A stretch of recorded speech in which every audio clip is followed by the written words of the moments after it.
political party as such, but it was mainly because of what's happening in Indian illegally occupied Jammu and Kashmir, and to launch a campaign to save the Kashmiri political prisoners, especially my husband, because he's going through a death sentence.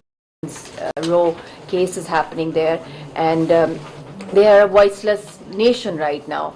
So this was an opportunity through this platform of human rights that I could have more access to international organizations and advocate the case of my people. So I know what it's like, these long curfews, sieges, what divided families, displaced people are constantly living in a war-like situation and being helpless, and just coming up with ceremonial lip service from the world that, or from the UN organizations or world bodies that, this is wrong, this should not happen, but actually taking it or putting such aggressors like Israel and India under the radar, as the previous respectable speakers said, under the radar of international obligations. They should be sanctioned. Defense and economic sanctions should be imposed on them. So I was thinking there, and what Mr. Hamid Mir mentioned, he shared all that with me in detail, the connection of the former Grand Mufti of Jerusalem,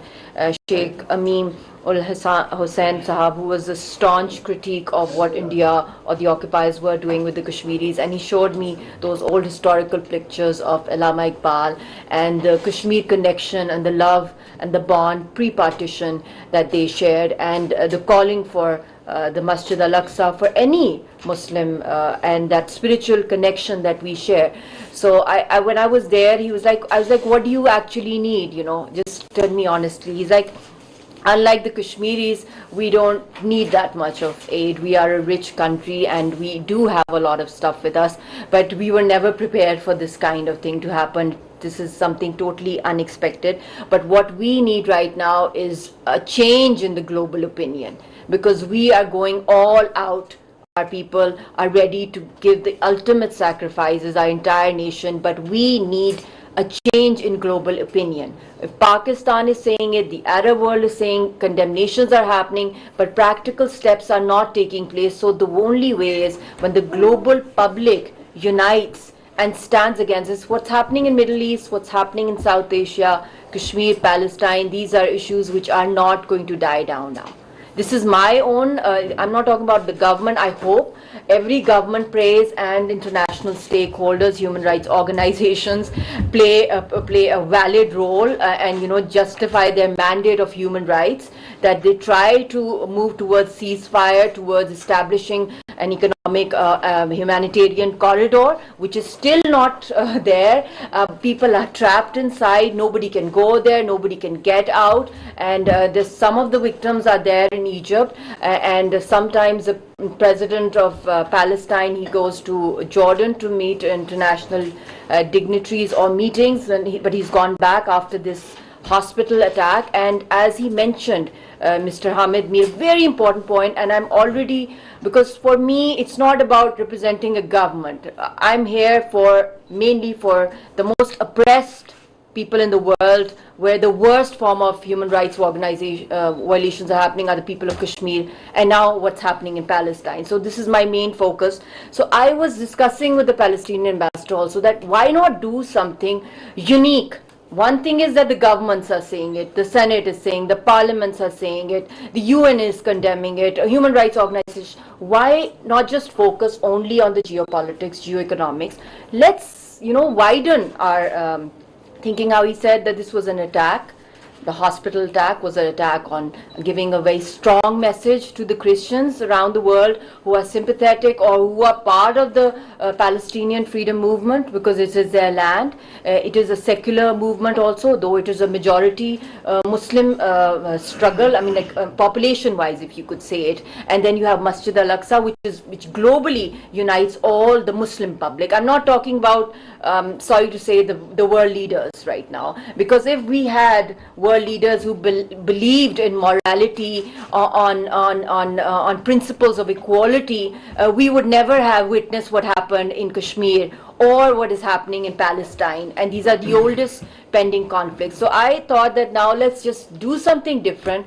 Let's transcend beyond caste, color, creed, ethnicity, and let's join hands and start meeting global religious heads.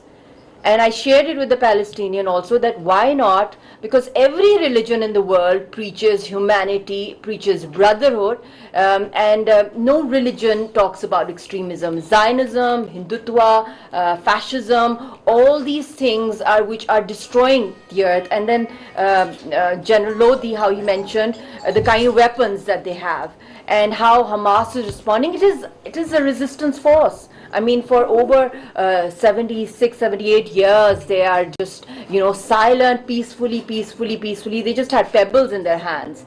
And they were facing all kinds of atrocities. And these Jewish settlements at the West Banks, the Zionist settlements, I would call them, to be more like exact with my perception of the situation. So I think how one of your respectable speakers talked about the Zionism. I think it's very important that the youth should be doing research on ways of conflict resolution and peace building.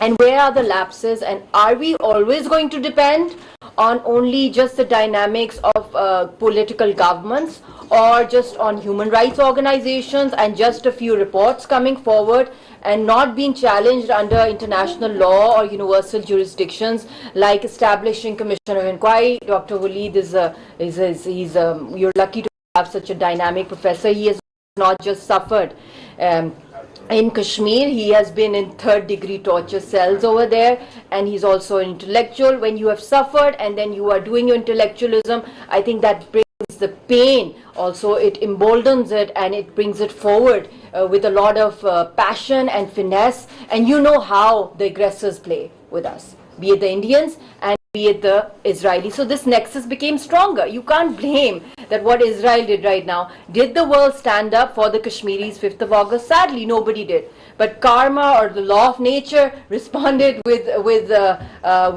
Corona, and the whole world was trapped up in their homes. When we were locked up in our homes, when our families were divided, jailed, being slaughtered, starving to death, no communications, clamped down, there was a call of nature that came, that responded to it. But unfortunately, the tragedy is the criminal silence of political world leaders. We have become slaves to geopolitics, geoeconomics, and we forget that geopolitics and geoeconomics is directly linked to global peace and geo-peace and geo-interfaith. And that is one of the reasons I'm going abroad. Also, I'm going to be having meetings very soon with some of the religious heads, be it from the Jewish religion, the Christians, Muslims, Sikhs, and yes, just before this, like now globally, especially the Muslims, we are seeing that the kind of uproar, especially in Jordan and in Turkey, how they were attacking the embassy of Israel, they had to cancel it. The Jordan's king, the meeting with Joe Biden, and the president of Palestine also avoided it, because it was the global power of the public coming out, thronging on the roads. And unless and until we don't just become digits, we come out practically, phone is nothing. This is all one-sided. Now the opinions that are coming, sorry to say, about Palestine, most of them are being raised because the media is supporting Israel. So what we need is, we need to go back to, the past, the way it was, public mobilization. Public should come out, public is coming out, public is enraged, and that is also one of the reasons why the Saudis were coming very close to a pact with Israel, and they can't because of the global dynamics. So Israel has been exposed in the global public, especially in the Muslim Ummah, the masses. I'm not talking about the leaders right now. Whatever they say, they condemn it, but practical measures we've hardly seen. Otherwise, we would not be where we are here, where my husband is languishing in a death cell, one-sided, everything is being decided against him. What's happening with the Palestinians? We lost Kilani Sahab. They've raised all our leadership. The Palestinians and the Kashmiris were the most peaceful resistance movements in the world, but at the same time, they are the most dangerous zones for engulfing not just those regions but the entire world. So we need to study the nuclear, the phosphorus shells are used in Kashmir. There were many pictures that were floated where bodies were mutilated with chemical weapons. Same white phosphorus is being used in Palestine. There are so many similarities. So now the problem is that we are ready to face them. We are directly combating the biggest aggressors. But the problem is the global public. That needs to be engaged. And secondly, religious heads. They need to finally come under the platform of interfaith harmony to resolve these oldest pending conflicts in the world. So we need to extend our ideas, expand them, and we have researchers like Dr. Yasin, you've done on GS, you've done on gender policy national. We're working with you on with Ms. Amina. She was discussing that with me. So we need scholars, we need intellectuals to brainstorm of, because world order is redefined now. Don't think that this is going to simmer down in a few days or few weeks. This is going to affect the entire globe. So we need to move with it with some new ideas. And I think on the basis of faith, we have World Muslim League, we have Dr. Alisa. I discussed it with him last year as well, that it is my passion that we want to resolve Kashmir issue. Let's do it through interfaith harmony. We have people of various faiths around the world. Let's join hands, because these are crusades of sophisticated times of extremism. And this is the new religion in the world which is ruling the world. And Masjid al-Aqsa, the right of the Muslim, the right of the Palestinians. I mean, we are eroding our entire, and if God forbid it escalates more, don't think anybody in the Western world, Middle East, anywhere, South Asia, Arab world, anywhere, people are safe. So we need to really, really work hard on immediate measures. Is that we demand a humanitarian corridor. I mean, I'm willing to go there to Egypt also for the supplies. I've spoken to the foreign ministry as well. And also to Jordan to meet the government officials of Palestine. I've discussed it with the Palestinian ambassador as well, and he was just telling me that the last time political head visited was, I think, General Ayub Khan.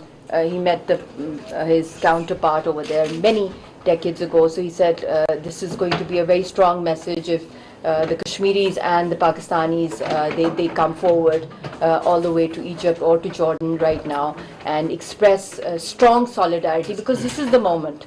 This is the moment where we have to raise their morale. They're very brave, and every Palestinian, I'm in touch with a lot of Palestinian families from the past, because we share a lot of common problems. And one of the ladies there who's also fighting for her husband's release for the past 20 years, she's campaigning around the world for his release. And you learn, because when you're on common ground, you're people of conflict, you have unresolved agendas, you have humanitarian tragedies, your identity is being snatched. So you get kind of this exceptional courage and this will that the Palestinians right now have, and they're like, life is nothing. It is the least we can do to